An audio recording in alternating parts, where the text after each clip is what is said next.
Je reconnais que l'épreuve que vous avez traversée a pu vous pousser à agir comme vous l'avez fait. Mais ce n'est pas une excuse.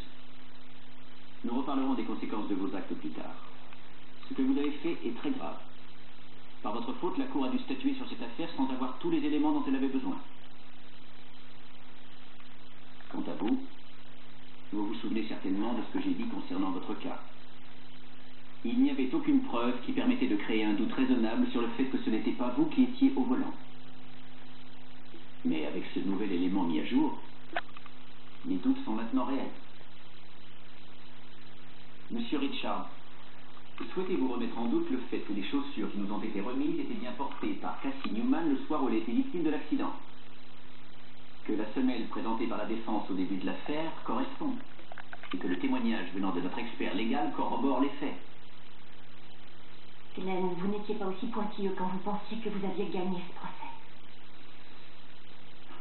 Votre honneur, la partie civile ne conteste pas. Monsieur Romanotti, il ne fait aucun doute que vous étiez sous ce soir-là, et vous n'auriez pas dû. Mais ce n'est pas l'affaire qui nous préoccupe aujourd'hui. Cette nouvelle preuve a semé le doute dans mon esprit, et je ne suis plus aussi sûr de ce qui s'est passé ce soir-là. À la lumière de cet élément, je n'ai aucune raison de vous reconnaître coupable concernant l'homicide. Je n'ai pas terminé. Vous noterez que je n'ai pas dit que vous étiez innocent. C'est loin d'être sûr. Personne ne le sait sur cette terre, à part vous et Dieu.